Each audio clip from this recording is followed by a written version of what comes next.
Слушай, я уже даже уши закладываю. 54 Как будто бы этаж. мы... Hello, sir.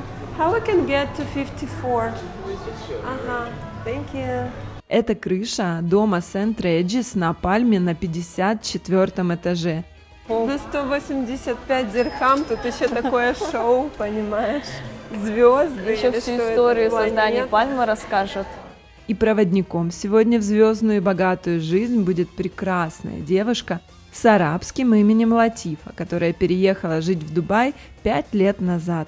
И, как она потом скажет в интервью, ни на минуту не пожалела, хотя иногда приходилось очень сложно. Вау! Очень красиво. Это просто фантастика! 360 градусов. Все туристические зоны просто как на ладони. Бурдж Аль-Араб. Вон за ней Бурдж-Халифа в дымке. Но, кстати, эта дымка, она придает какой-то... Шарм. Да, да. А это просто сейчас же у нас зима. Немножечко пасмурно, прохладно. Пройдет, наверное, недели 3-4, уже небо будет ясное-ясное, уже такой дымки не будет, и все будет видно, весь горизонт, весь контур. Латифа также поделится своей жизнью в Дубае, что может здесь сломать, а что вдохновляет, сколько денег нужно для жизни и какие ошибки стоит избежать, если вы планируете переехать в Дубай и купить здесь недвижимость, как делают многие звезды. В общем, вас ждет насыщенный выпуск. Обязательно досмотрите его до конца, чтобы не пропустить для себя ту самую ценную информацию. Приятного просмотра!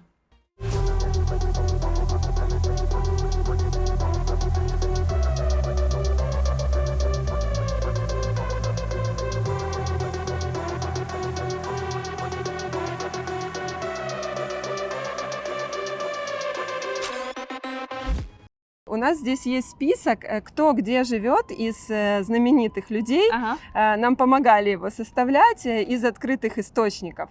И вот, например, первый у меня в списке тут Собчак, которая купила апартаменты в St. Regis Residence. Ага. Это получается здесь, да? Она купила, у нас слышно про Собчак, кстати, Так. она купила от Имара, застройщика, Сент-Реджис, но он не в этой локации, а в локации Даунтаун, рядом с Бурдж-Халиф и Дубай-Молл, это строящийся дом.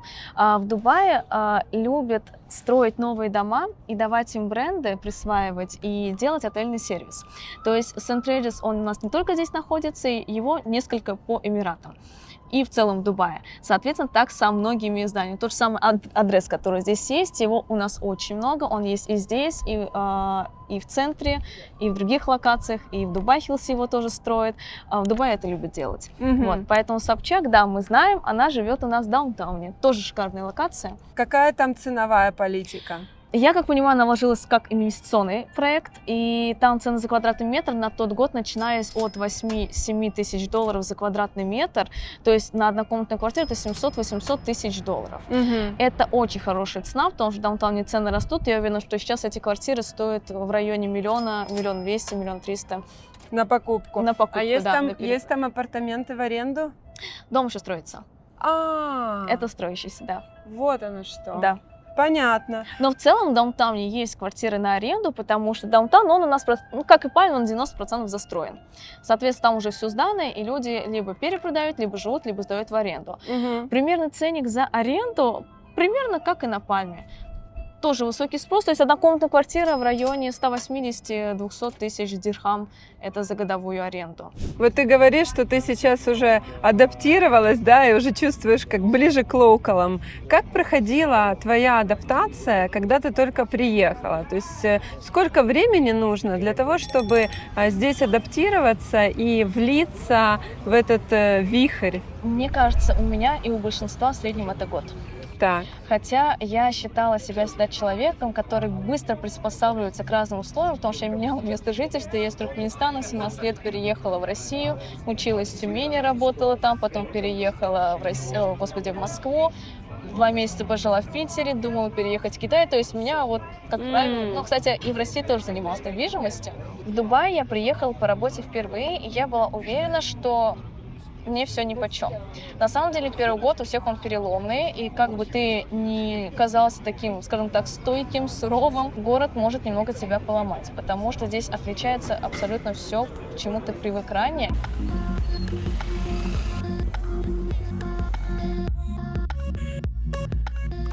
Отсюда еще очень хорошо виден район Blue Waters. Павел Дуров, насколько нам известно, купил там то ли апартаменты, то ли виллы. Расскажи по ценам и вообще про этот район. Это район уникален тем, что там люди заработали по несколько раз и сделали себе X2.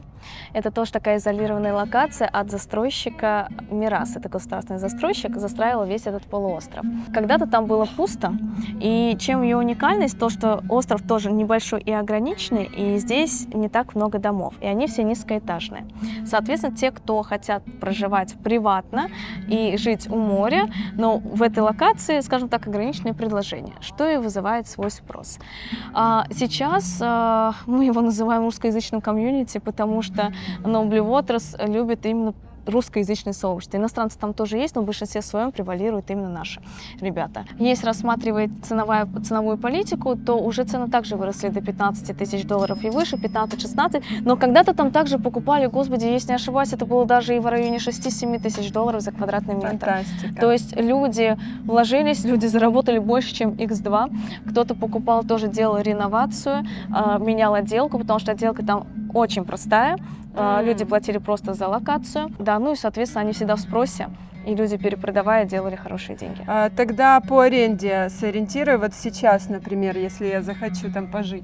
Однокомнатная односпальная квартира будет стоить 180-200 тысяч в год дирхамов, двуспальные 250-300 тысяч в год, ну и выше. Тоже зависит от вида, от площади, там есть абсолютно разные конфигурации по площади. Есть варианты с большой такой террасой, со своим балконом, с очень красивыми видами, поэтому все зависит и от вида, и от этажа. Что больше всего тебя вот так поразило и выбивало из колеи в начале? Я скажу, что, наверное, я долго привыкала к еде, это первое. Трудно было найти то, что мне нравится.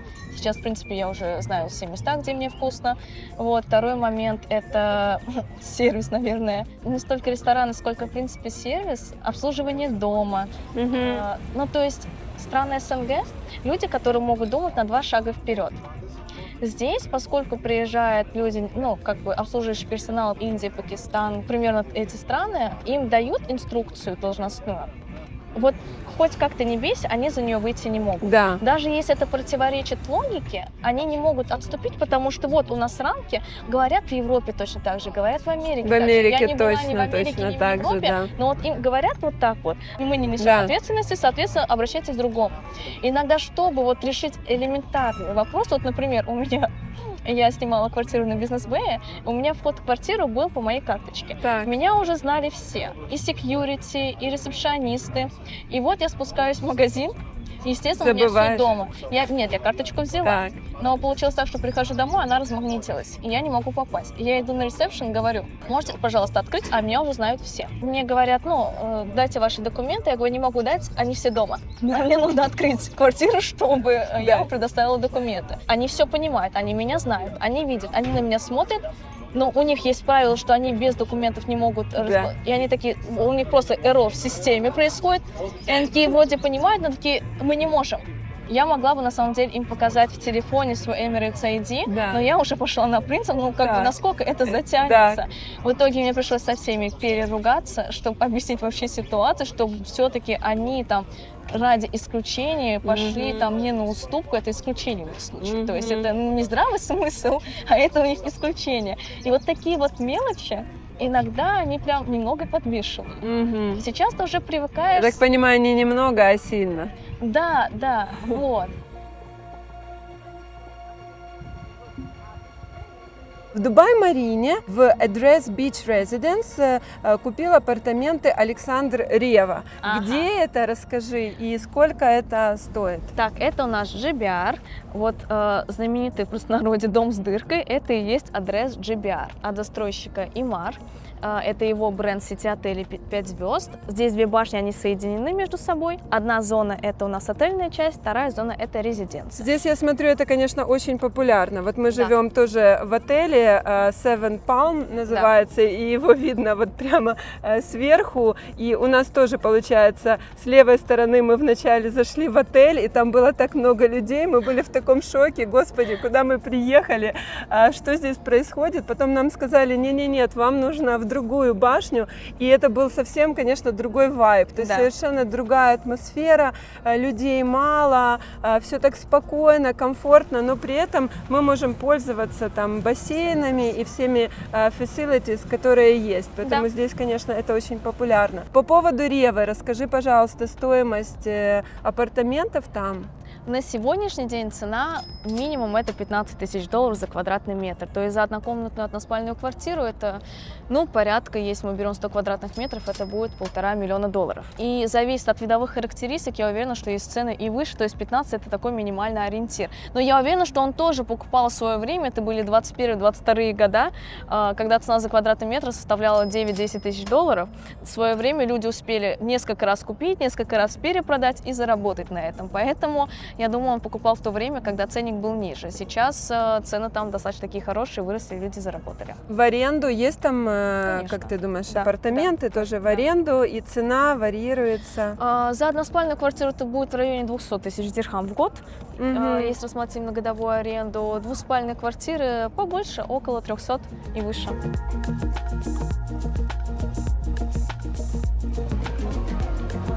Здесь еще почему людей может сломать Дубай, здесь цены на все выше. Здесь уровень жизни выше и цены намного выше. Чтобы что-то получать, нужно много работать, нужно зарабатывать. То есть это либо тебе стимул, чтобы ты работал, вкладывался и зарабатывал, либо ты ломаешься, не принимаешь и уезжаешь. Потому что за меньшие деньги, здесь можно за такие же деньги хорошо жить и у себя, грубо говоря, зачем выживать за этот бюджет в Дубае. Поэтому у многих есть такой переломный момент, но для меня это показатель уровня жизни в стране.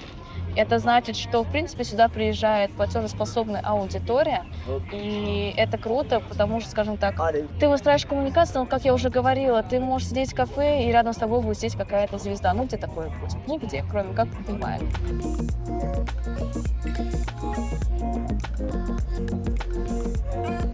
Скажи, пожалуйста, Латифа, где мы сейчас находимся, что мы видим? Мы сейчас находимся на основании Пальмы, отель St. Regis, Palm Tower, само здание, где соединяется у нас здесь и отельная часть, Нахил Молл, и, соответственно, резидентская часть. Кстати, здесь находится самый крутой Infinity Pool, 360 градусов обзора, полностью на Пальме. В этом здании, да. И на открытии этого бассейна шейх Хамдан пригласил Криштиану Рональдо. И поговаривают, что он тоже живет и находится здесь. Почему выбирают конкретно это здание? Потому что здесь находится отель St. Regis, и здесь сделано все для комфорта проживания, то есть в апартаменты предоставляют полностью отельный сервис, и ты пользуешься всеми благами, то есть уборка, а-ля карт сервис, можно спуститься в лобби, и переговорные комнаты, барная комната, рестораны, все, что нужно, все находится рядом, и все на высоком уровне, на высоком уровне качества. И здесь другой темп жизни. Так, расскажи. То есть здесь он очень медленный, очень размеренный. Я как человек ответственности, привыкший, сказали, это время, значит, надо быть в это время даже на 5-10 минут раньше. Сейчас я уже ухожу от этой гиперответственности, уже на таком размеренном режиме. Опоздаю, ничего страшного, это все в моей голове. Потому что здесь все работают, но, как говорится, иншаллах. Все сделано, все будет, расслабьтесь, не беспокойтесь. Это банковские структуры, госучреждения, все такие спокойные. Но, кстати, как, например, в наших странах принято, чтобы что-то добиться в каких-то структурах, нужно поругаться. Здесь наоборот, здесь другая ментальность. Если на кого-то повысишь голос, они еще медленнее будут делать. Здесь важно улыбаться. Я, кстати, учу арабский, уже год учу арабский, чтобы уметь хоть как-то на каком-то уровне коммуницировать с персоналом, чтобы они видели свою. У меня же еще имя арабское, как оказалось. И это играет на руку. То есть, когда ты чего-то долго ждешь, улыбаешься, пару фраз на арабском сказала, что-то песню какую-то спела на арабском языке, к тебе хорошие отношения. Не, серьезно, И, соответственно, исходя из этого, ты уже у них в приоритете, и они из хорошего отношения к тебе ускоряют процесс. Да. То есть вообще Дубай строится, в принципе, на выстраивании хороших коммуникаций между всеми. То есть это, наверное, основное. И в целом, наверное, когда я только приехала, я только занималась работой. То есть я на море, наверное, первый раз ходила через 6 месяцев после того, как я приехала, и то я себе не позволяла. Ты должна работать, у тебя должен быть результат, нужно, успеешь еще поплавать, успеешь еще отдохнуть. Поэтому у меня был такой первый год очень такой жесткий рабочий процесс, практически не отдыхала, работала, но оно того стоит.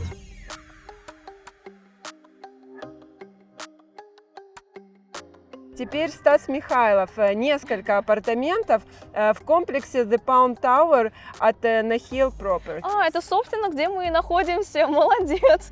То есть я уверена, что он ценит видовые характеристики, и, скорее всего, он взял угловые варианты вот с таким полным обзором на пальму. Да. В принципе, можно понять, какой Почему? у него обзор, да, Да-да-да. сейчас. Вот представьте, вот так вот вы живете, приезжаете в свои апартаменты и живете, утром просыпаетесь, и здесь вокруг. Но я думаю, идеально. Да. То есть, если ты не живешь здесь Можно постоянно, жить. приехал отдохнуть с такими видами, с таким сервисом, я думаю, это правильно. Что касается вообще цен, Да. вообще сам дом Сент-Регис, он относительно новый, то есть в 2020 году его сдал застройщик, строил вот это здание тоже Nahil. То есть Nahil — это государственный застройщик, кто засыпал у нас всю эту пальму, все у нас здесь строил, и, собственно, там, где мы находимся сейчас, это строил Nahil. К 2020 году продавали квартиры, односпальные квартиры большой площади, порядка 105 квадратных метров, на тот момент выходило в районе $9000 за квадратный метр. Так. Сейчас тоже можно купить, но уже на перепродаже от собственников, уже перепродать от $15-20 тысяч и выше. То есть цена за односпальную квартиру, конечно. да, выходит порядка 7-8 миллионов дирхам. Это такой, наверное, минимум для этого дома. Но при этом все, что дает обслуживание этого дома, все, что ты получаешь как собственник, оно того стоит. Есть здесь квартиры, апартаменты в аренду? Тоже есть. Можно рассмотреть варианты под сдачу в аренду. Конкретно в этом доме находятся студии, односпальные и двуспальные квартиры. Аренда студии составляет порядка 180 тысяч дирхамов в год.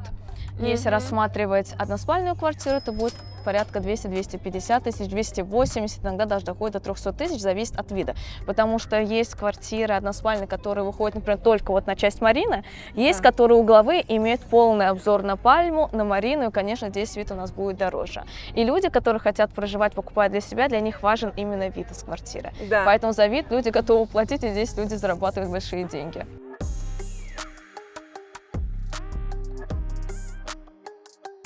Здесь все идут на контакт, здесь очень хороший менталитет, все очень добрые, очень отзывчивые. И это не как говорят, что улыбаются за спиной, что-то говорят. Это уже ментальность такая. То есть мы уже сами такие же. Я езжу за рулем, кто-нибудь мне подлезет, я ни разу не бибикну, не буду ругаться, ничего делать не буду, потому что, получилось так. Вот так. Вот так, да. Мы уже сами такие стали добрые, размеренные, уже привыкли к этому всему. Но сюда и не приезжают те, кто, скажем так, другого мнения. Те, кто зарабатывает, у них, в принципе, отличается мышление. Вот, то есть здесь не будут такие, кто сюда приехал, такие вот понаехали, вот этих вот, что они здесь забыли. Арабы ты имеешь в виду, да, которые здесь? Нет, в целом прежде. Арабы очень уважительно относятся абсолютно ко всем национальностям, ко всем религиям. Это чувствуется.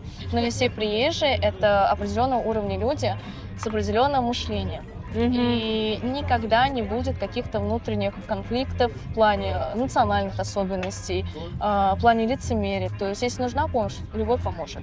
И это подкупает. Во-первых, здесь безопасно, очень хороший менталитет у людей, здесь спокойно, и это расслабляет на самом деле. То есть годами вот ты к этому привыкаешь, а потом уезжаешь куда-нибудь и думаешь: боже, я жила в таких условиях, и ты уже даже не помнишь, что было как-то по-другому.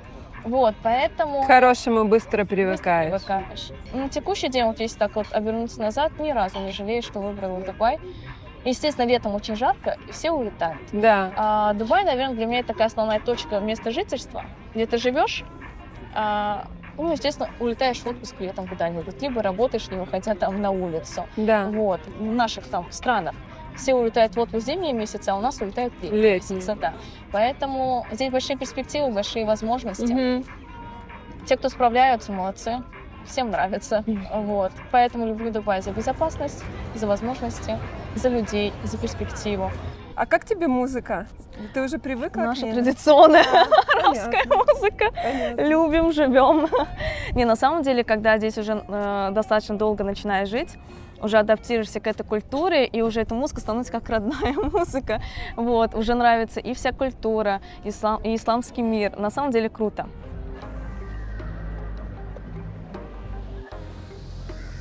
Ты снимаешь жилье? Сейчас, да, снимаю. Мгм. Да.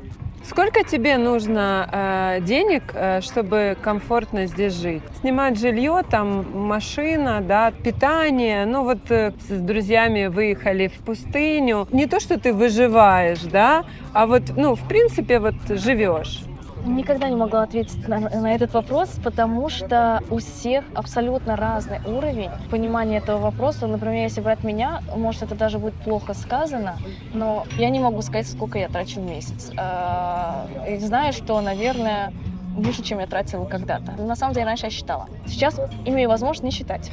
Поэтому сколько нужно, ну, вот как сказала, то, к чему привык, умножаете на 3, на 4. Это будет тот финансовый запас. Вот, например, кому-то здесь для комфортного проживания требуется, например, 30 тысяч дирхам в месяц. Но это мы не берем в учет, например, аренду, потому что аренда здесь высокая, в принципе, сама по себе. Но у меня есть коллега, например, из Индии с семьей, получается, он, жена и 2 детей.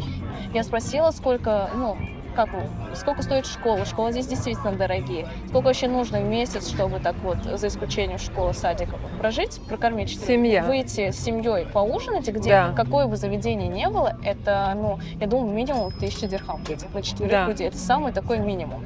А постоянно питаться в заведениях, это, соответственно, вот умножать. Соответственно, люди, скорее всего, готовят дома. И когда он сказал, там тоже порядка 7-8 тысяч дирхам, в моей картине мира это не укладывалось. Ну, Но да. у него своя квартира, то есть он живет, здесь окей. Но для меня 7-8 тысяч, я не понимаю, мне одной трудно будет прожить на эти деньги, а там семья.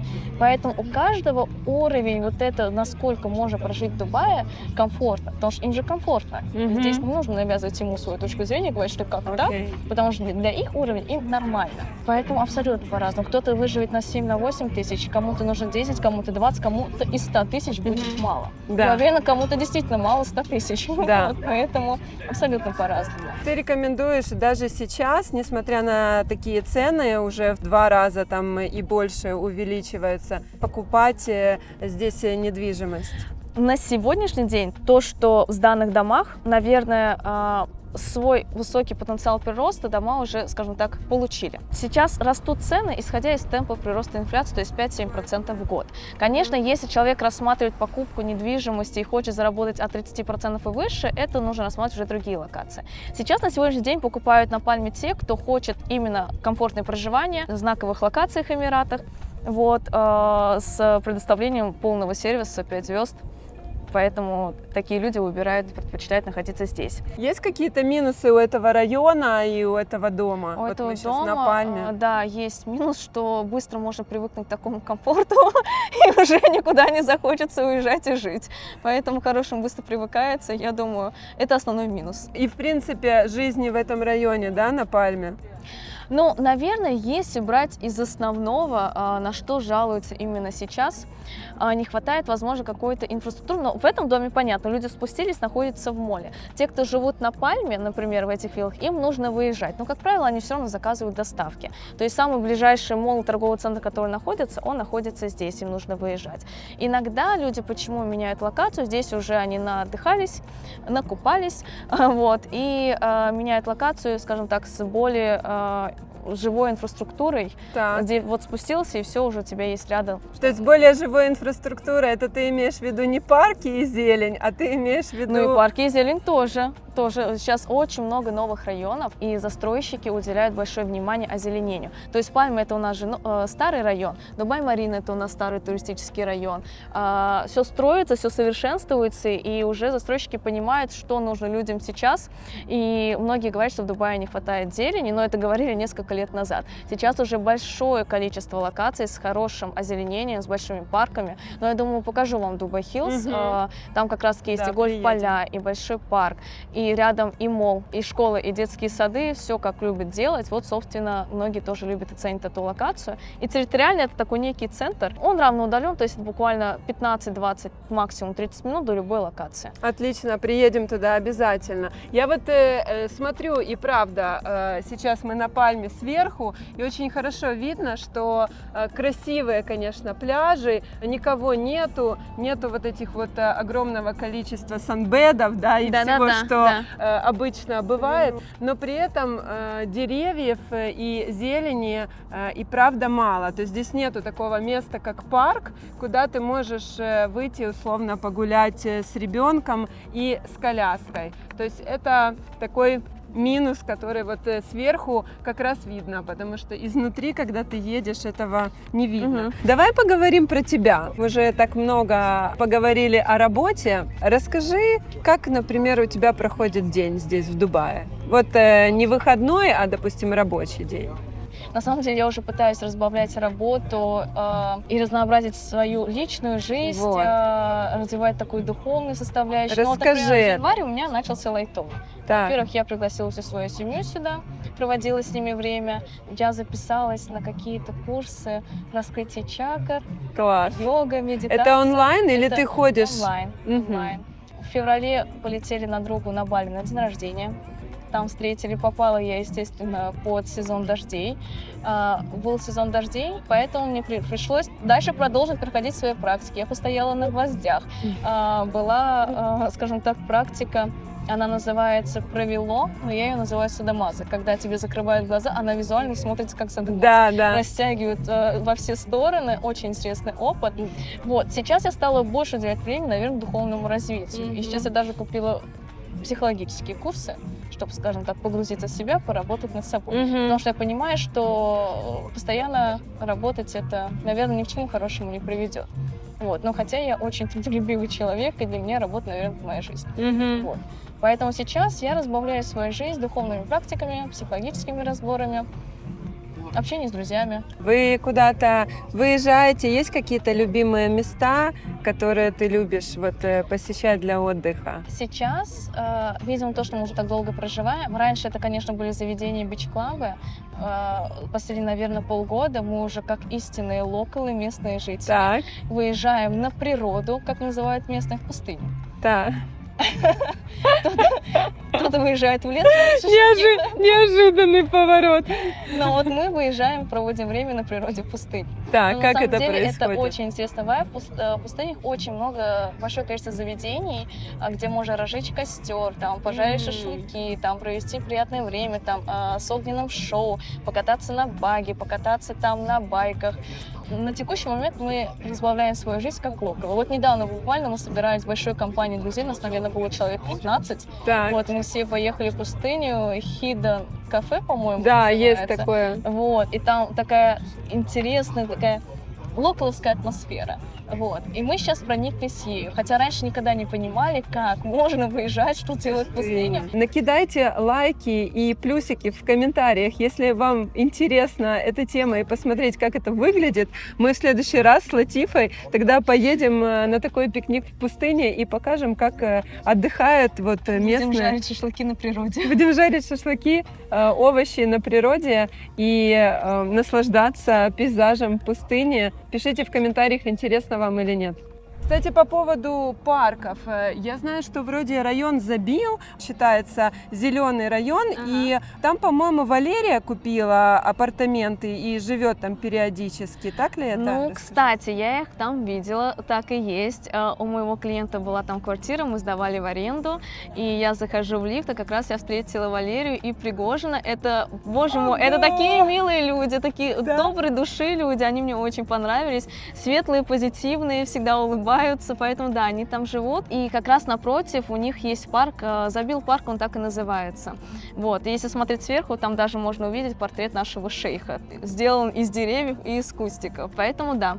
так и есть. Здорово. Вот где еще можно увидеть Валерию? Если вы фанаты, то мы вот разобрались. Сколько стоит поселиться в этом районе Забил, чтобы встретиться с Валерией, вот так вот, как ты встретилась? Вообще, чтобы перейти к ценам, надо рассказать, наверное, про сам дом. Ван Забил – это такой знаковый дом, который вошел в книгу рекордов Гиннесса. Он состоит из резидентской и из отельной части. 2 башни, которые соединены самой длинной консолью в мире. Может быть, вы видели, когда проезжали, 2 башни и такая длинная консоль. Собственно, это и есть дом Ван Забил. Я видела, это такая уникальная это возле структура. рамы. Возле рамки, да-да-да. Там находятся люксовые отели, один из них это One and Only. Я там находилась, сервис, качество, все шикарно на уровне. Там есть ресторан, вот на самой этой длинной консоли располагается просто Infinity Pool по всей длине этой консоли. Бары, рестораны, заведения, все на высшем уровне, и стиль, дизайн, все сделано, ну, с хорошим вкусом.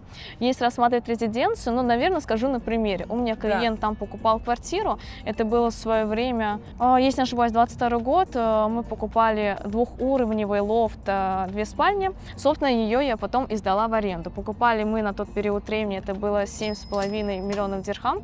Сейчас, конечно, цены выросли в 2 раза, сейчас они стоят 14-15 миллионов дирхамов. И сдали в аренду за 700 тысяч дирхамов в год. И, к слову, сняла девушка одна себе. Из одной спальни она сделает там гардеробную, живет сейчас там, наслаждается. Но сравнивая, для 2-спальной квартиры, скажем так, в центре, относительно в центре города, 700 тысяч для одного человека – это мощно. То есть можно, в принципе, понять контингент проживающих в этом доме. То есть не только Валерия, да, там не только. С Пригожиным. Да. Получается минус того, что там нету пляжа. Опять, не для всех это минус. Как правило, те, кто переезжают здесь жить, вот, например, я живу здесь, спроси, сколько раз я хожу на пляж. Сколько раз ты ходишь на пляж? Ну, сейчас я заставляю каждые выходные, но сейчас на полный мы не ходим вообще. Но раньше это было, наверное, 2 раза в год. То есть нам пляжи не нужны. Забил – это та локация, где люди приезжают работать, строить бизнес, и ездить оттуда на Пальму им, конечно, в принципе, нецелесообразно. То есть это люди, которым не важно наличие пляжа, и они ориентируются немного на другое. В этом доме очень высокое качество отделки, чем, наверное, не может похвастаться у нас Пальма, но если рассматривать обычные дома, ценник за квадратный метр здесь высокий, но при этом, если брать базовые виллы, очень простая отделка. Здесь вы платите просто за локацию. Вот. А там это уровень, это люксовый сегмент и высокое качество. Вот. Поэтому здесь смотря кому что нужно. Кто-то покупает для того, чтобы приезжать, отдохнуть и уехать. Конечно, тогда для них море важно.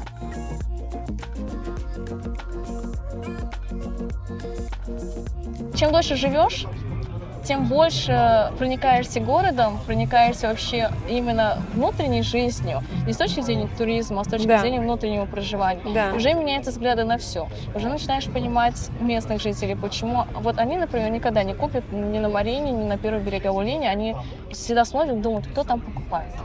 У меня есть друзья, знакомые локалы, они не понимают, они говорят, если покупать, надо наш что-нибудь вот ближе к пустыне, куда-нибудь подальше, туда, какое-нибудь виллу семейное.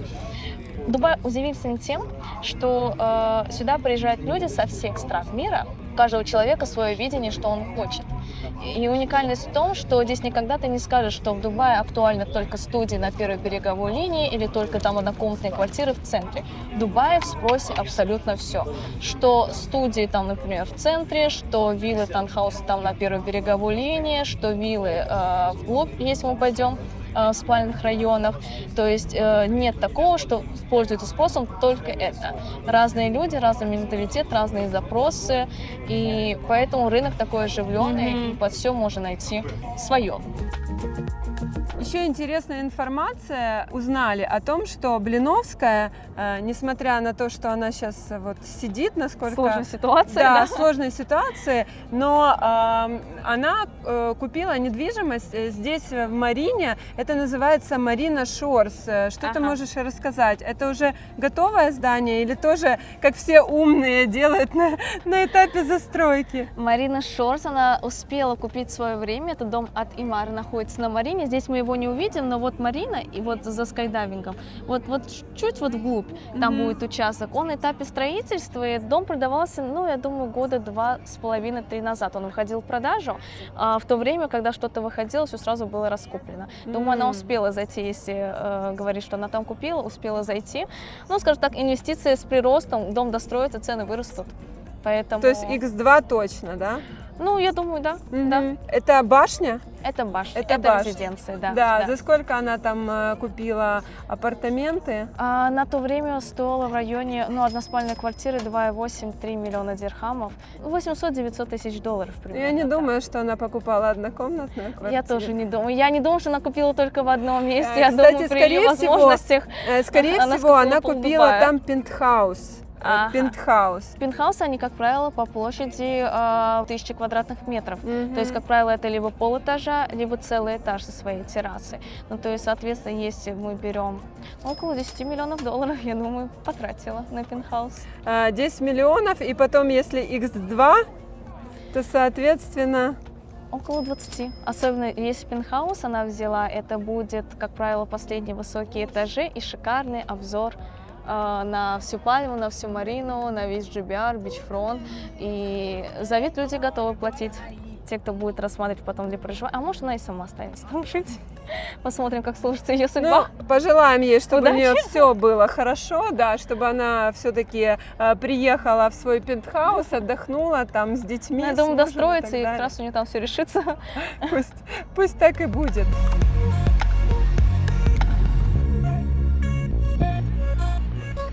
А расскажи, какие еще здесь популярные профессии в Дубае среди русскоговорящих людей? Ага. Как мы между собой любим всегда шутить, в Дубае находятся только брокеры по недвижимости, эскортницы и криптовалютчики. Три основных направления. Вот. А так... Ну так оно и есть? Ты прям это ощущаешь?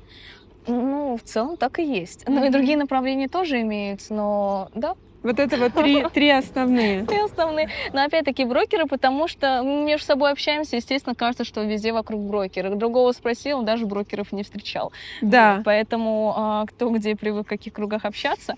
А так, на самом деле, много разных профессий. Открывают свои бизнесы, салоны красоты, например. Это тоже сейчас очень популярно. И, в принципе, и было популярно, потому что качественных услуг, что кто-то предоставлял, трудно найти. Ты, кстати, пользуешься услугами наших девушек русскоговорящих, Да. там косметологи, маникюры. Да. Расскажи. То, как делают маникюр наши люди, нигде так не делают. Я не была ни в Европе, ни в Америке, но если послушать их, ты понимаешь, что это вот тихий ужас. Здесь, может быть, не тихий ужас, я не тестировала, но я не хочу тестировать. Вот. Но я понимаю, что вот как вот убирают нашу кутикулу, как обрабатывают ногти, вот эти все правила, как соблюдены, никто так не соблюдает. И это всегда получается аккуратный, красивый, чистый маникюр. Ресницы тоже, если наращивать, то только у наших, потому что, как правило, здесь любят прям сильно-сильно искусственно, длинно, и как-то вот это очень сильно вульгарно для меня. Косметологи, говорят, здесь есть хорошие. Просто мне комфортнее и привычнее ходить к нашим. Сориентируй по ценам.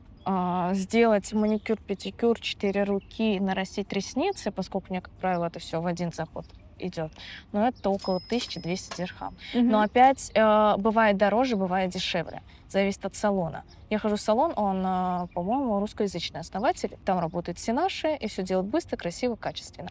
Вот. Но, наверное, если поискать что-то другое, то, скорее всего, можно найти что-то и подешевле. Но в любом случае здесь ценник, он, я думаю, на эти услуги... Я жила в России, X2 в сравнении с Россией. Okay. Это точно. С другими странами не знаю. Отсюда еще, смотри, очень хорошо видно острова. Я так понимаю, это The World. Да, это острова The World.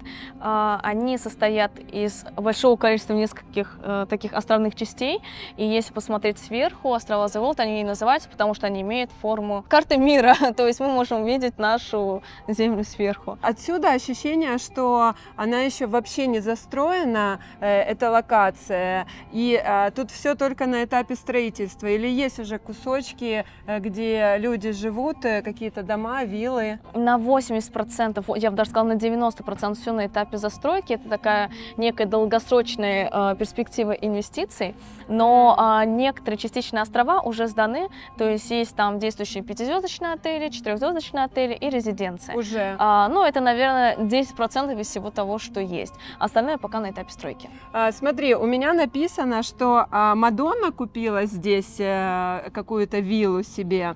Пит с Джоли, не знаю, вместе, не вместе, как там у них уже. На острове Эфиопия у них здесь есть недвижимость.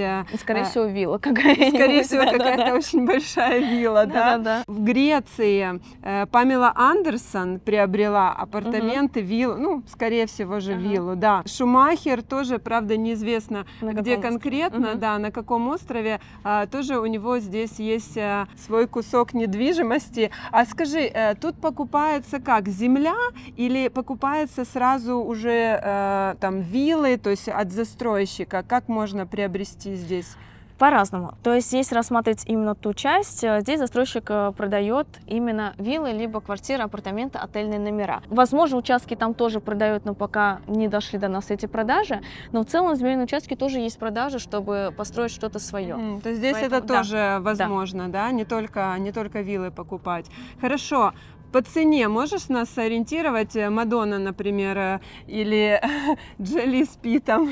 Виллу за сколько? Если вилла здесь в среднем минимум 300 квадратных метров, я думаю, это будет, я уверена, она выбирала хорошее качество и хорошего застройщика, но от 20 миллионов долларов, я думаю, точно. Какой-нибудь особняк, возможно, она взяла приватный. Вот почему люди выбирают именно острова. Потому что уезжают изолированно от всех, и никого рядом нет.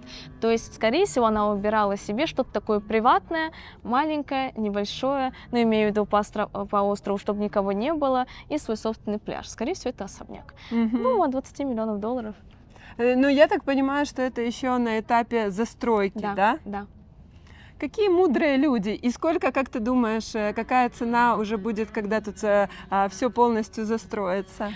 Так же, как и на Пальме X2 будет. Но здесь просто более долгая такая перспектива, потому что они строят уже, скажем так, долгое количество времени, и ищут тоже себе инвесторов на разные участки вот этих островов для строительства. Поэтому так.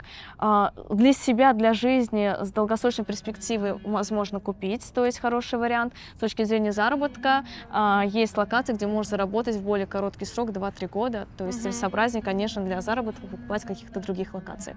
Для жизни, ради бога. Приватность, изолированность, хороший сервис, море, пляжи. Замечательно. Там вода, кстати, голубая, примерно как в Абу-Даби, примерно как на Мальдивах. То есть отличается уже. Да. Да. Расскажи, какие, может быть, интересные проекты на сегодняшний день ты можешь рекомендовать сейчас с точки зрения инвестиций? Наверное, если мы снимаем для большой аудитории, как правило, это средний класс, который боится слышать цены и боится слышать что-то дорогое, потому что это заоблачно и сразу Дубай дорого. Я, наверное, расскажу про проект, который очень доступный по цене, очень крутой по наполнению и который может за 2-3 года принести минимум 30% потом на дальнейшей ее реализации. Это локация Аль-Фурджан. То есть это перспективная локация, как раз я говорила, направления, которые у нас сейчас развиваются. Вот эта сторона как раз-таки в сторону Абу-Даби, где Пальм Джебель-Али и недалеко от аэропорта. Первый главный фактор, он не такой уж и главный, но кто-то к этому привязывается, это рядом со станцией метро. Да, это важный фактор. Аль-Фурджан — это спальный район, и, как правило, там старый жилой фонд. Это единственный брендовый дом во всех спальных районах, то есть под брендом Трусарди. Это какой-то плюс, да, потому что... Конечно. Когда делают проекты в коллаборации с брендом, и самое важное, что это не просто имя бренд, просто бывает такое, что застройщики в названии ставит имя бренда, а в договоре бренд не фигурирует. Это значит, что бренд не принимает никакого участия, это просто больше для маркетинга, чтобы повысить цену и чтобы у них покупали люди. Да. Конкретно Трусарди Residence — это официальное зарегистрированное название, то есть в договоре регистрируется именно это название, и сам бренд непосредственно принимает участие в создании и стиля, и наполнении этого дома, чтобы, скажем так, репутация соответствовала их имени. Соответственно, это высокое качество. Полностью с мебелью. Мебель Трусарди Касса, итальянская мебель полностью. Из наполнения, во-первых, это единственный дом, помимо бренда, в спальных локациях. Это дом, где есть валид-паркинг. Валид-паркинг, когда ты оставляешь машину, у тебя забирают машину и привозят назад. Получается, входит в стоимость, да, если ты резидент, это... Да. еженедельная уборка квартир. Уже. То есть это апартаменты не отельного типа, но с отельным сервисом, что тоже большой плюс. Далее есть дополнительные платы а-ля карт сервис, это что можно вызвать, заказать все что угодно, как в отелях, но, естественно, за дополнительную плату. Ну, естественно, большое количество интересных вещей внутри самого дома, то есть это и большая беговая площадка на... Прям в доме? Не в доме, это получается зона, господи, не лобби, это G-Floor, то есть, скажем так, на открытом воздухе. Вот, то есть по периметру большая беговая зона, есть сауна, есть зона для молитвы, есть бассейн, есть тренажерный зал. Тренажерный зал Техно Джим, те, кто знают, это очень хороший бренд спортивного оборудования. Да. Вот. И что самое интересное, цены там начинаются за студию 38-40 квадратных метров в среднем от $200 тысяч. 200, 230 и выше, зависит от этажа и от вида. То есть это как раз то, что ты говорила, что можно даже за 200 тысяч приобрести. А тут получается еще в таком доме от Трусарди со всей facilities. Скажем так, брендовый дом перспективной локации и за такую доступную цену. То есть, если мы сравним все, что есть в Дубае сейчас за цену $200-250 тысяч, как правило, это обычные дома. Без какого-либо наполнения, да, конечно, можно найти и полностью с мебелью, но там будет просто обычная мебель в любой IKEA-класс, здесь настоящая мебель от Trussardi. Вот. И, соответственно, покупая там, во-первых, это комфортно и самому для проживания, потому что ты будешь чувствовать уровень самого дома. Второе, круто подойдет под сдачу в аренду, потому что априори ценник всегда на аренду он выше в брендовых домах. Сравнивая с теми домами, которые находятся рядом по соседству, вот ни один дом не стоит рядом по качеству и наполнению, ни один. Соответственно, те, кто привязан по работе и в целом, в принципе, к этой локации, они хотят себе найти что-то хорошее и качественное, но ничего найти не могут. Недавно от застройщика МТА сдался там дом. Единственный новый дом, но эконом-сегмента. Все там снимают квартиры, потому что все остальное это старый фонд. И снимают по высоким ценам в сравнении с другими домами. Быстрый этап строительства, то есть за 2 года дом построят. Да, то есть вот там сейчас еще этап строительства, да? Этап строительства, да, то есть там 2 фазы. Первую фазу практически по 99% уже там все продано, там остались только большие площади для проживания, там большими семьями, с бассейнами, то есть это уже такая история. Буквально, может быть, пару дней назад у нас стартовала фаза второй очереди, новая фаза. И сейчас еще можно приобрести, то есть пока распределяют вот эти вот юниты. Большое преимущество, что на студии рассрочка до получения ключей это 60 на срок, то есть 60% в течение строительства и 40% на ключах. Так. Если рассматривать однокомнатную либо двухкомнатную квартиру, то там еще есть рассрочка после получения ключей. Что мы можем начать жить, получить ключи, и оставшуюся сумму, там 40%, выплачивать уже после. Ну, по сути, как многие, знаешь, покупают квартиры, если хотят жить. И чтобы не платить аренду, считай, они платят ту же аренду, но они уже живут в своей квартире. И вот здесь есть такая возможность. Но это, конечно, очень интересно, такое предложение. И в перспективе перепродажи локация, она настолько выигрышная, что к моменту сдачи дома, когда все люди уже будут искать что-то качественное и будут заходить в этот дом, естественно, все будут хотеть купить там. Вот самый минимальный прирост, который прогнозируется, это 30%, и, скорее всего, выше. Потому что дом эконом-класса, который недавно сдался от МТАС, перепродавали мы с клиентом с приростом 30%. Но это не бренд, это просто обычный дом. Здесь все шансы на победу. Вот, поэтому иметь свое, что-то брендовое, качественное, с мебелью, с полным наполнением, с хорошей инфраструктурой, рядом с метро. Кстати, это Альфа-Джен, это локация рядом с Дубай-Марина. Те, кто хочет поближе к морю, то есть это у нас на одной параллели, это недалеко находится. И с перспективой роста $230 тысяч, старт. Идеально. Слушай, так что Дубай это не так страшно, как многие думают. Как оказалось, да? Вот мифы развеиваем постепенно о том, что как здесь все дорого, нереально. Вот абсолютно реальные цены, я считаю, и отличная возможность.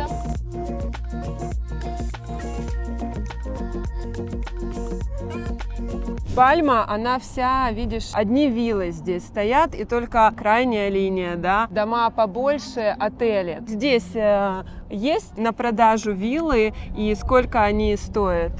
На продажу есть. Вообще, если рассматривать Пальму, она состоит из кресентов, Это у нас вот эти лучики от пальмы. Здесь как раз-таки виллы, где покупали участки, люди строили для себя, ну, либо уже покупали готовые виллы. А то, что у нас вот здесь все по кругу, это только пятизвездочные отели высокого уровня, класса люкс, и тоже есть отели с резиденциями, где люди покупают для проживания уже с отельным сервисом. На сегодняшний день, если рассматривать что-то на перепродажу на Пальме, в среднем это все от 15 тысяч долларов и выше.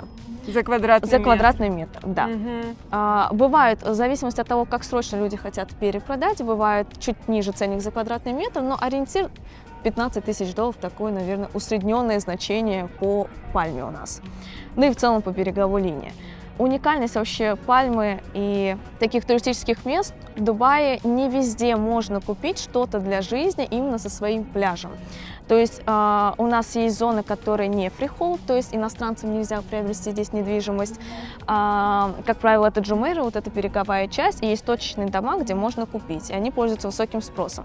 А здесь, если мы посмотрим, у каждой виллы есть доступ к собственному пляжу, и для людей это важно, для людей это ценно, поэтому покупают.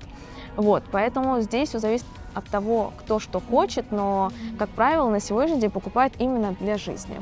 Но, кстати, есть кейсы, когда люди покупают что-то старое, убитое в плане вилл, делают реновацию и продают, хорошо зарабатывают уже на таком коротком сроке. То есть купили, например, там виллу за 30 миллионов дирхамов, перепродали за 60, обновили, сделали реновацию и заработали X2. Так тоже делают. То есть здесь могут, в принципе, купить недвижимость не только там местные, да, а могут купить недвижимость и туристы, не резиденты Дубая.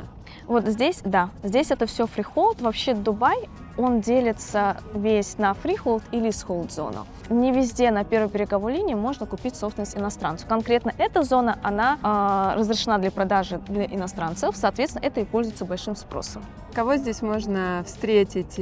Известных, неизвестных людей? Кто в основном здесь покупает? Я думаю, кого здесь только можно не встретить. Здесь действительно проживают люди, которые находятся, занимают топ-места в списках Forbes. Поговариваю, здесь купил даже и президент Узбекистана, и президент Азербайджана, политики, ну и звезды тоже. То есть, если ты хочешь создать такие деловые контакты, серьезные, да, и познакомиться с серьезными игроками на рынке, то, скорее всего, каким-то из соседей могут быть такие люди здесь. Я скажу даже так. Помнишь, в Инстаграме был завирусившийся ролик, когда богатый индус сыграл масштабную свадьбу. Такой самый богатый, влиятельный человек Индии женил своего сына, и прям все были звезды, и Риана, и я уже не помню, кто именно. Вот суть в том, что у них тоже вилла здесь на Пальме. Они живут здесь. На каждый заезд в Кресент вход закрытый, и только либо собственники, либо при приглашении гости могут заехать. Но если мы заезжаем сюда, пройтись просто по гостям, попросить у кого-нибудь соль, сказать, закончилась соль, можно, я думаю, познакомиться с очень влиятельными и богатыми людьми. Вот, кстати, хороший лайфхак. Закончилась соль. Или я ваш новый сосед, давайте познакомимся. Да-да-да, с чем-нибудь прийти, то здесь можно получить очень хорошие контакты. Вообще, Дубай — это такое место, где не только на Пальме, но и, в принципе, во многих интересных локациях, может быть, DFC, слышала про этот район, финансовый центр. Да, конечно. Я сейчас пытаюсь вспомнить. Вот мы сидели в заведении с подругой 2 года назад и встретили там Стивена Сигала. Вот. Вау. Все арабы были возле него, он со всеми фотографировался, давал автографы. То есть это место, где просто, находясь в обычном заведении, ты можешь встретить, вот сидят обычные люди и сидят знаменитости. Поэтому Дубай — это уникальный город для создания каких-то связей, для налаживания коммуникаций. Ну, это круто. Во-первых, потому что здесь безопасно, здесь людям комфортно, и здесь есть возможности для хорошей жизни, хорошего заработка. Большая часть компаний переносит основные офисы сюда, штаб-квартиры.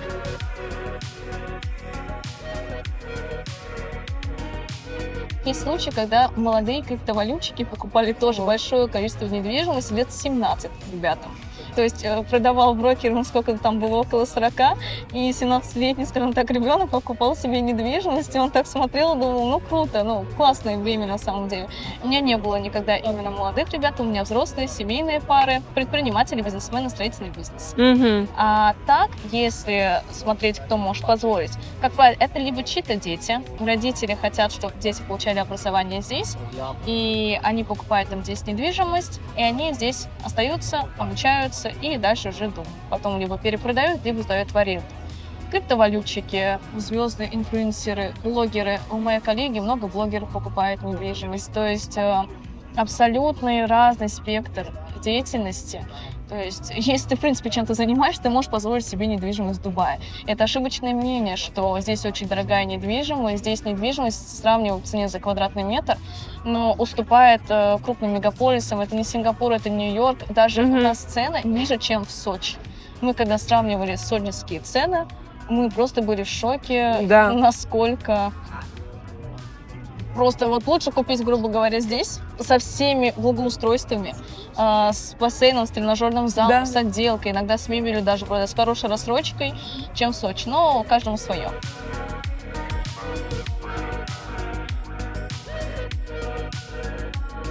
В основном делают ошибки люди, которые хотят и присматриваются купить недвижимость в Дубае, то есть чего мне опасаться и на что обращать внимание, когда вот я занимаюсь этим вопросом и изучаю этот вопрос.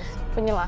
Самое первое основное, если планируешь покупать стройку в рассрочку с первым взносом 10-20%, никогда не покупать недвижимость на последние 10-20%, потому что было большое количество случаев, когда люди покупали и брокеры говорили клиентам, вы вложите последние деньги на первоначальный взнос, через полгода мы вам перепродадим, и вы вытащите свои деньги. И, естественно, люди на самом деле без шуток покупали на последние деньги, вкладывали 20-30% в проект, а дальше-то рассрочку нужно выплачивать, а проект не перепродается. И, естественно, были случаи, когда клиенты теряли свои деньги, либо продавали в большой минус, лишь бы сохранить хоть какую-то часть своих денег. Поэтому, если даже выбираем схему на перепродажу квартиры, всегда нужно иметь запас платежа, скажем так, на следующий платеж по рассрочке. И быть уверенным в том, что в случае чего, потому что у нас перепродажа флиппинг, это всегда риск. Если в нужную дату платежа квартиру не смогли перепродать, чтобы всегда страховочный платеж был, чтобы вы могли внести и ничего не потеряли. Вот. Ошибочное мнение, что сейчас можно купить что-то, если какой-то из брокеров будет говорить, что покупаем сейчас, через полгода мы продадим, сделаем вам X2 и какие-то невероятные суммы, невероятные цифры, не верить, потому что рынок уже у нас немного другой структуры, и, конечно, проще перепродать недвижимость либо ближе к совершению строительства, либо уже на ключах, когда человек может непосредственно прийти в саму квартиру и посмотреть ее. Вот, конечно, на этапе стройки тоже можно перепродать, но я как говорю, что это не полгода, не год. Сроки у нас по флиппингу уже увеличились. Далее, какой совет? Покупать в развивающихся локациях, если хотим хорошо заработать. То есть купить с точки зрения инвестиций и на Пальме, на каком-то хорошем приросте мы говорить не можем. И плюс процент вложенных средств у вас будет большой. В сравнении, если мы, например, рассмотрим то же самое Дубай Ленд, Аль-Фурджан, Арджаны районы, GVC, все спальные районы. То есть это районы, которые на текущий день у нас развиваются. Вообще в Дубае недвижимость можно купить от $200 тысяч. То есть это не обязательно у вас должны быть там 500, миллион. Латифа, а здесь еще прямо возле нас такое ощущение, что какой-то новый район, он еще застраивается, и там тоже такие красивые пляжи, и еще не изуродованные всеми этими зонтиками.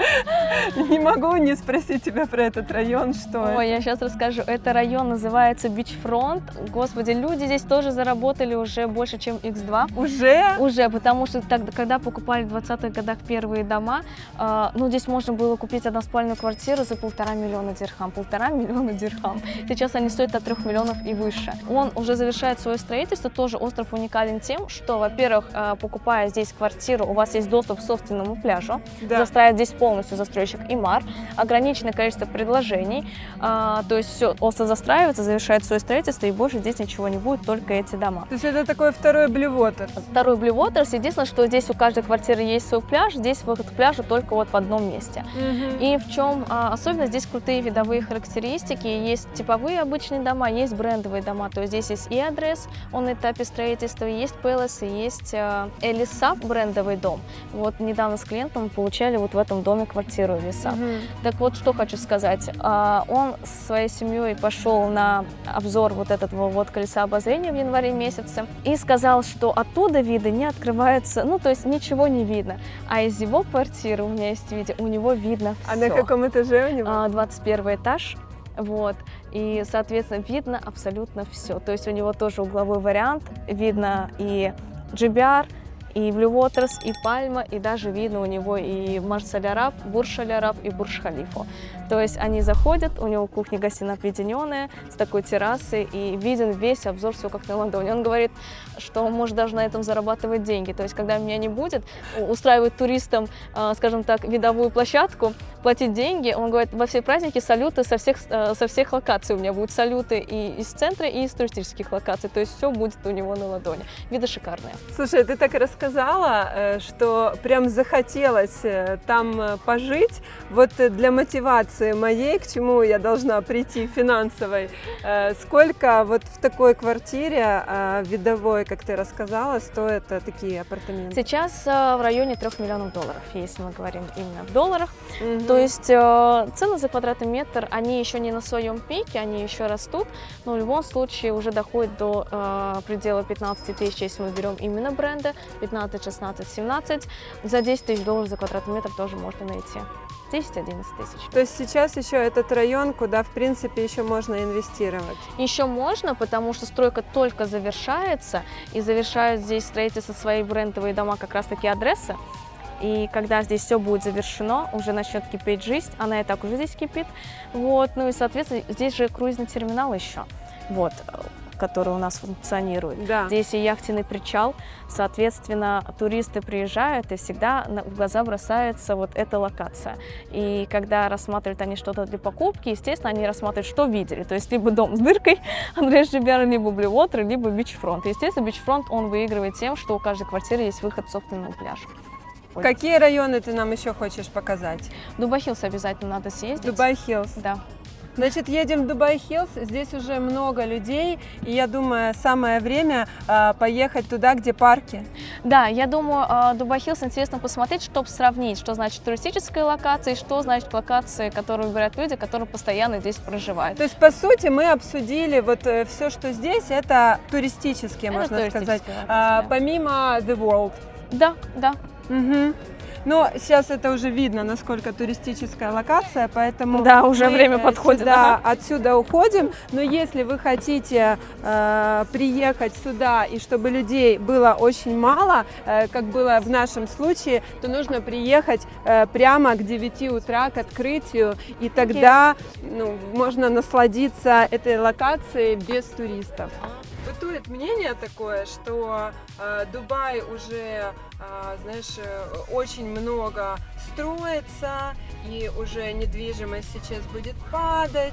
Рынок перегрет. Рынок перегрет, уже самый пик хайпа, и, в общем, Дубай уже не тот. Дубай по своим планам идет только в рост и в развитие. Численность населения будет увеличена, уже вложены миллионы, миллиарды долларов на расширение текущей транспортной развязки и выделен большой бюджет под строительство станции метро. На текущий день метро носит такой некий туристический характер, Да. и только там одна-две, сколько у нас линий. Да. Вот, их будет Кстати, очень много. Крыша. Да-да-да, вот оно метро, собственно. Да. В перспективе это будет очень много, и к основным спальным районам тоже все ветки метро будут подведены, чтобы разгрузить текущие дороги, чтобы все уже пользовались метро, разгрузить дорогу, ну и, соответственно, чтобы не было такого большого трафика, как на сегодняшний день. Поэтому сказать, что рынок будет падать, цены будут падать, я такого прогноза на самом деле не вижу. Никакого кризиса нет, так могут говорить только те, кто не знают и не разбираются. Но это мое мнение. И, по крайней мере, мы с моими клиентами только зарабатываем. Конечно, есть проекты, где можно не то чтобы уйти в минус, кто-то уходит в ноль, кто-то действительно продает уже в минус себе, но потому что изначально недобросовестные брокеры ради скажем так, моментной наживы, выгоды, что только не продавали. То есть дело не в том, что рынок плохой, дело в людях, которые продают эту недвижимость, как и везде. Поэтому главное просто выбирать специалиста, с кем работать, тогда все будет хорошо. У меня, слава богу, все мои клиенты довольны, рады и покупают еще, поэтому никакого кризиса у нас пока, ну, как минимум к 30-40 году точно можно не переживать, что будет какой-то там спад цен. После мы уже посмотрим, какие будут перспективы. На сегодняшний день пока рынок у нас хороший.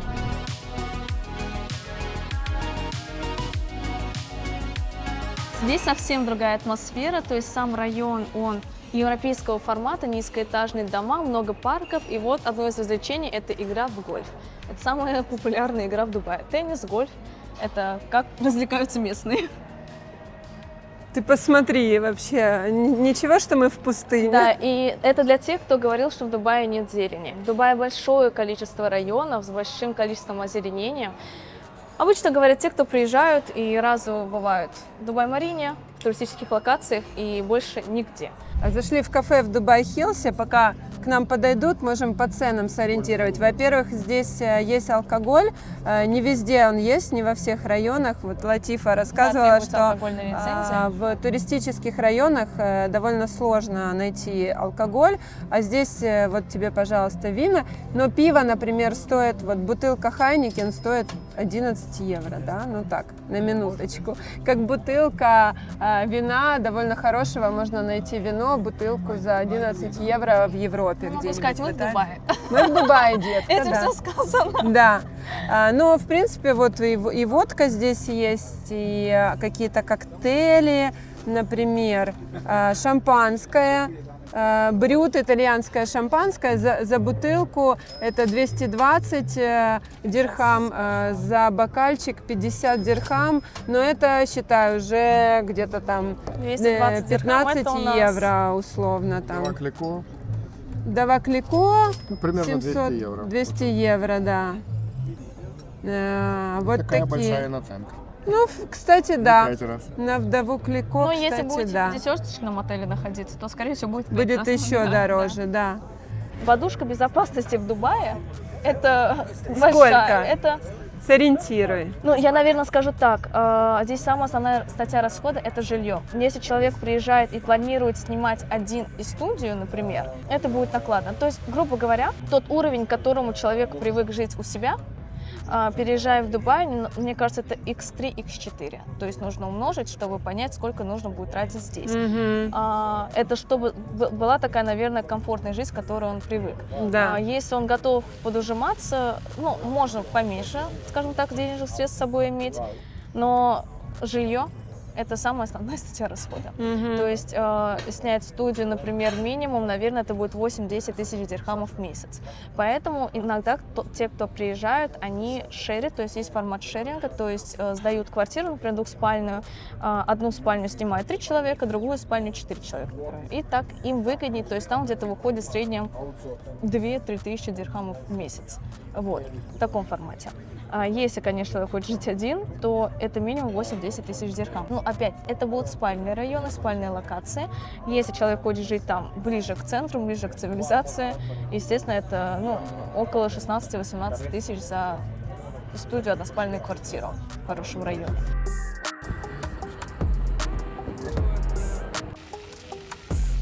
Были ли у тебя свидания, и вот как они здесь проходят в Дубае? Я, наверное, не самый интересный собеседник на эту тему, потому что, как уже сказала, вся моя жизнь работы и свидания мои за все мое время пребывания в Дубае по пальцам пересчитать, может, максимум 2-3.